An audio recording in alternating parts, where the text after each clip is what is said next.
All right. Hey, everybody. We are Super Monkey Fighters, back with another movie podcast. I'm talking really fast and realizing it as I'm talking. It is October, and it is Halloween season and holiday season. So we decided to kind of mix both of them together and go into an animated classic with The Nightmare Before Christmas. Of course, this is known as Tim Burton's Nightmare Before Christmas, but interestingly enough, not directed by him. Directed by Henry Selick. Tim Burton wrote the story and the characters, was adapted by Malcolm McDowell, and the screenplay was written by Caroline Thompson. It is the story of Jack Skellington, the king of Halloween Town. He discovers Christmas Town in the woods and attempts to bring Christmas to his home, causing confusion. If you don't know what this movie is, I want to applaud you for somehow avoiding everything about this film. But also, it's Halloween creatures who try to take over Christmas. That's the gist of it, and they sing and dance and have a good time along the way.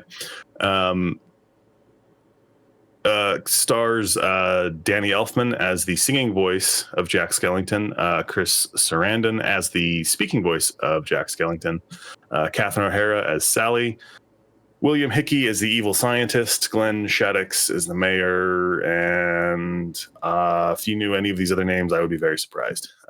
Check it out on IMDb if you're really curious about who all of the other voices are.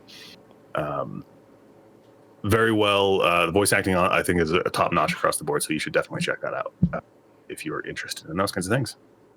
It's a fun, quotable, gets in your head kind of a movie that I think led to some other more fantastic things, but it's tough because I feel like it's a bit overrated. It's good, but people think it is the greatest thing ever.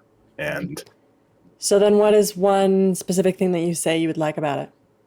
I do actually really like the songs. I like the characters. I like the atmosphere, the attitude, the art design, the direction. I like the accomplishment in stop motion animation that they've done. I think as a film, it is a thing that should be studied because they do some amazing things with it.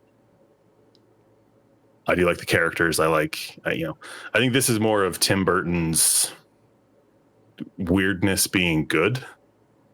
I think generally Tim Burton's better when you kind of rein in that Tim Burton-ishness. So things like Big Fish, I think, are some of his better films. Whereas this is more of a very much a Tim Burton aesthetic. So then what did you not like about it? What did I not like about it? I really, honestly, it's going to be weird because it's one of the things I said I did like about it. I don't like that this is Tim Burton. I think Tim Burton overshadows all of the other accomplishments that everybody else did in this because it shoehorns it into that weird aesthetic, the Edward Scissorhands-ish kind of world, and not kind of giving credit where, I mean, Danny Elfman in writing these songs and singing those kinds of things, that's amazing. Henry Selick is the director who went on to do Coraline and a lot of the other Leica films.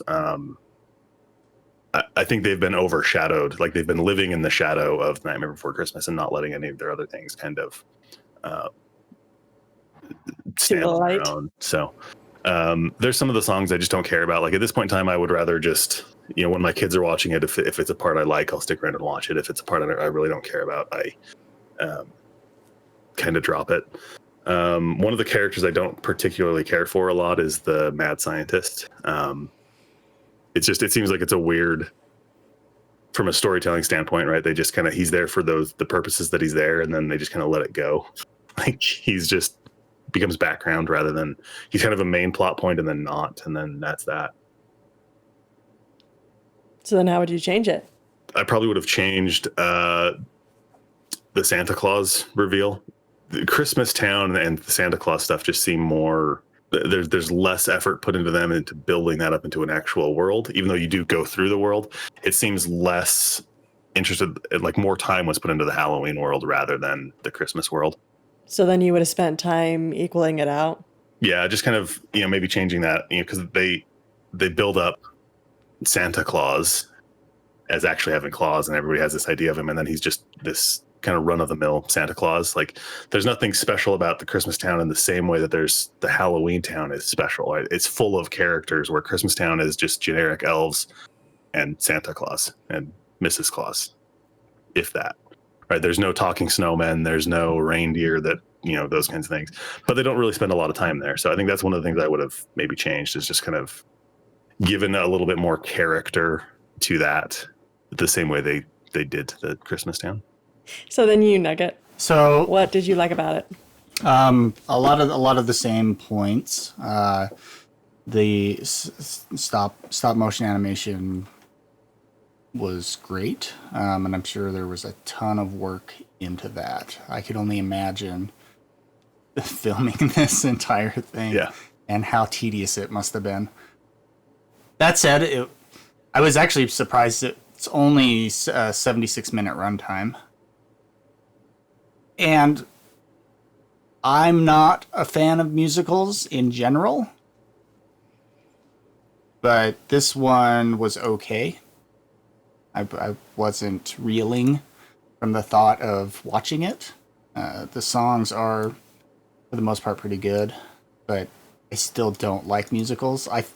And I think a lot of it is I find myself kind of droning out at some point during some of the songs, where I'm like, okay, I get the point, what you're trying to say. Yeah. And so it loses my attention. And that's why I generally don't like musicals, because it's such a break to the plot.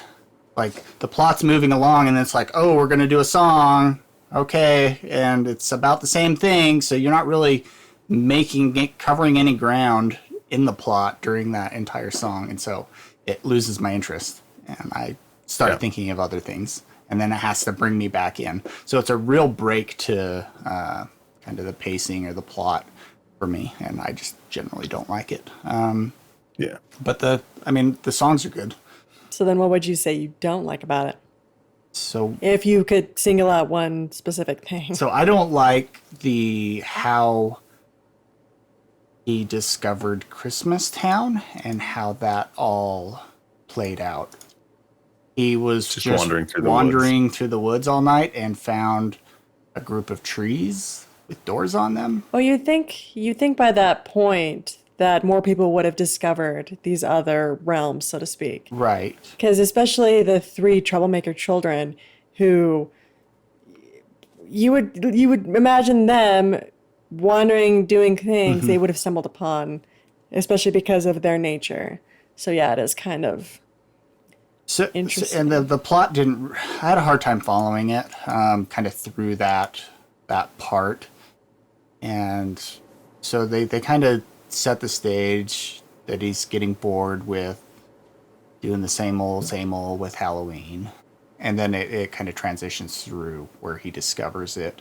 If we want to talk about things I would change, I would change that the purpose and the reasoning as to why he wants to take over Christmas, so to speak. Instead of him just being like, oh, I'm bored and so I want to do this, which was always I was always unsure as to his, like, where he was going with it. Like, was he trying to make Christmas into another Halloween? Was he trying to knock it off and just redo it, or do it the same way? Like, I was unsure because of what you see and how it was all. It seemed like the entire time he was in his own little head and had his own ideas, and it was terrible at communicating it out to everyone else. Like, he was giving out like the most basic information of what to do, and then everyone else would interpret it the way that they thought, and that's what it became. I would have liked to see it a little more sinister from the get-go, where he was trying to actually like steal Christmas and like turn it into another Halloween, more or less. I would have liked to see it go that way, as opposed to this, I'm going to try and redo Christmas the same way, but just do a really bad job at it and freak a bunch of people out by accident, even though that wasn't my intention. So, and then when I realized that I freaked him out, try and fix it all again. Yeah. So that's one thing I would have changed. Another thing I didn't really think worked very well was the whole Sally character in general. And I think the character is fine. And they did a fairly okay job of integrating the character and providing some sense of identity. But the relationship between Sally and Jack was really weird. And I don't know how to take it. Like, she's kind of stalkerish at the beginning, and then she's really stalkerish. And it's like, are they trying to make it kind of a love story, but in a really weird way? There's still no real relationship that's made, in my opinion. It's just like they come together in the end, but based off of nothing other than their experience with Oogie Boogie, kind of, and some other little things. But I don't know. It seemed like a really weird.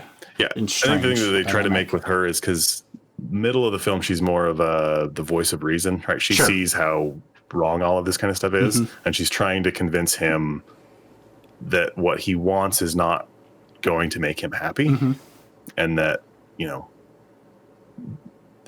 the external forces aren't necessarily the things that make you happy. And so I think that's kind of Jack's realization towards the end is that she really was there for him the whole time, and that's his kind of revelation on that. So it's, you know, ultimately it's a kids movie. They're not going to go, you know, in depth into those relationship moments, but it's one of those things that I also just never really put much thought into. Like, it's always just been there. You know, the film for me at this point in time, like I said, is just more of a it's the good kind of background noise in my life. You know, it's not the annoying YouTubers for kids just screeching into the camera all the time that usually is playing in the background of my life. So but yeah, that's an interesting perspective on that whole relationship side of it. So I think it's your turn, Monkey Feathers. So one of the things that I did like, I agree with your guys' assessment of stop motion, but one of the things that I did like about it was a lot of Disney film up until this point had been cell animation. And so the fact that they decided to go with stop motion for this, I felt added a lot to what was already in their repertoire of making movies. It's also interesting that with a lot of musicals with Disney, it's usually Disney princess who's singing about love and finding happiness and things like that. Whereas this one, it took place from a guy's perspective, and it's not really about finding love. It's just more about finding what makes him happy. So I think that that was a nice breakup for a lot of what Disney films were. And I liked that aspect of it because it helped bring something new to animation and Disney and what they were already creating.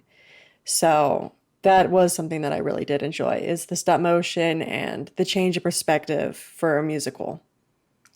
One of the things that I really didn't like was the whole doctor situation in Sally, where he was very possessive of her. And I created you, so I own you, and you're going to do whatever I want, and you're not even going to backtalk. I did like that she was spiking his food and drink and tea, and he knew about it, and he was trying to catch her in it, but she would find ways to outsmart him. But the whole possessive nature of the Doctor and Sally, I was not a fan of, because I think that it's not a good thing to be throwing into a kids movie, especially at the end where he creates a new, I guess, caretaker or lover or whatever she's supposed to be that looks very similar to him. He kind of splits himself in that. I mean, he literally takes half his brain out to give to her. And so, but that's one of those things that I also didn't like, is just with that whole thing where like that's kind of a major thing that they're exploring, and then it's just like done. Like, okay, we need her to be gone and be free, and him to not be a problem. So yeah, I just, with it being a kids animation, I just felt that kind of shouldn't have been in there. Well, The whole that's one of those possessive- things that I actually kind of like with this being a kids one is they handle the kind of the creepy Halloweenish nature in a lot more whimsical way. Whereas a lot of the other, like especially non-Disney, Don Bluth is an animator, as an example, with a lot of the other kind of non-Disney animated films, like The Brave Little Toaster and those kinds of things. They get really dark and really scary, just in general, and they're aimed at kids. Where it's there's an interesting change there, where I think the Nightmare Before Christmas handled that whimsy a little bit more whimsically than others have done that for kids. So yeah, it's a very fun film. Like you get that, Yeah. Even though it's it's Halloween, it's dark. They're supposed to be dark, right? They have that kind of juxtaposition of it's everything's upbeat, like everyone's excited. So like that incongruent comparison, like it works in a good way. Well, I do think with a lot of kids movies, especially with like it's referred to a lot of the Disneyfication of just entertainment in general. There used to be a lot more that was okay or acceptable in movies aimed more towards kids. My kids watched The Mask not too recently, which, to be fair, is a PG-13 movie, to clarify this. But I was really shocked to see, as characters are shot in that movie, they actually have squibs going off and blood coming out, which probably lent to the PG-13 rating. But I mean, I remember that being the kids' movie to see, like the summer that came out. That was, it wasn't like a PG-13 kind of a thing. And so, but it's one of those things where Disney owning a lot of things, like Star Wars can't do any dismemberment or decapitations and things like that anymore, where it's kind of that happens a lot in those stories with what's going on, but it's a thing that just doesn't happen anymore because of kids, because of those kinds of things. And so it's interesting to watch a lot of the older kids movies as well, and animated ones, to see there were more just realistic real life moments, right? Especially with parents dying or families getting separated. An American Tail, it's about mice, but it's an allegory for people immigrating into the U.S. from terrible situations, but people get lost at sea, and there's bigger, more realistic things at stake than just what a lot of Disney movies are these days, where it's just like, oh, people don't like me because I'm different, sorts of things, where it's not as there's less at stake, I think, with a lot of them. It's just an interesting societal change with how all those things go. So, yeah, anything you would change, Monkey Feathers? I know that just by what I've mentioned with the Doctor and Sally's relationship, I wouldn't have made it possessive, but I also know that kind of helps lend to the story because she's trying to get away from him and away from that dynamic. But I think if maybe they fleshed it out a little bit better instead of you're mine now because I created you. Well, and Maybe to me, I think was it comes across more, and it always has, having seen this as a kid and growing up with it, it always felt to me more like a parent-child relationship rather than something else. That he's a possessive parent, not a possessive romantic partner kind of a thing. And so well, and that's something I guess they just really didn't get across to me and maybe to a lot of the people who have seen it. Because at the end, he creates someone who looks a lot like him, and I imagine is going to be his caretaker because she's pushing him around in a wheelchair. But maybe she's supposed to be a lover. It's not something that really it's one of those things that I think is unfortunately left a little ambiguous, and so people are, left wondering, or more able to. Usually, that's a good thing in film, right? The ambiguous ending, you get to project what you want onto that, and so. It's an interesting. I've never looked at that relationship in that respect, that he found a replacement to take care of him. Because I've always looked at him and Sally more as the parent child, like it's a the angry teenager trying to get away from a parent. it just never dawned on me that, you know, he really kind of did make himself a spouse to replace. So it, you know, it's an interesting view on Well, it. and I guess you're just, because of how many times you've seen it, you're just so accustomed to the movie that you don't look at it in any other way but how you've seen it for the eight millionth time. It really is one of those movies that I do just watch for the parts of it that I like. The Fifth Element is one of these. It hits a point. It's fairly close to the end of the film, but it hits a point where I just stop because it's like, I don't need to see the rest of it. There's nothing like interesting that happens after this point. And to be fair, it really is like the last 5 minutes of the movie, but I watch for the parts I want, and then I'm done with the rest. And I've enjoyed whatever time I spent with it, and away I go. So yeah, one thing that I wish they would have done a little better was to kind of do a little more character build up for Oogie Boogie. Yeah, and I mean, it kind of just comes out of nowhere. Yeah, like he becomes an important character of the plot, but they leave it kind of really vague. And I mean, I get it if there's some good points about doing that because it's like he's the boogie monster, right? Like we don't really know much about him, but then once they're kind of thrown into that situation, it's, I don't know, it just always felt like it's like, is they allude to a lot of stuff, but then they never define it. With why shouldn't the trick-or-treaters tell Oogie Boogie, you know? They just kind of leave it over. Yeah. Don't tell him about it. And it feels a lot like he's the scary side of Halloween, that the whimsical good side, the town folk are kind of keeping at bay. Yeah. Right. That they don't want the scary monsters to come out and get you. They want the surprise and spooky things, even though some of them are literally the eyes hiding under your bed, or all of those scary things. Oogie Boogie seems to me more like it was the allegory of, there's the fun, whimsical, scared, oh no, I'm excited, scared, adrenaline rush things, and then there's the actual things that will hurt you, like stranger danger kind of, right? You know, and that's more of what Oogie Boogie represents. And so, but he doesn't really come into anything until they're just like, oh, he's here. Yeah. So I feel like there could have played out a little better.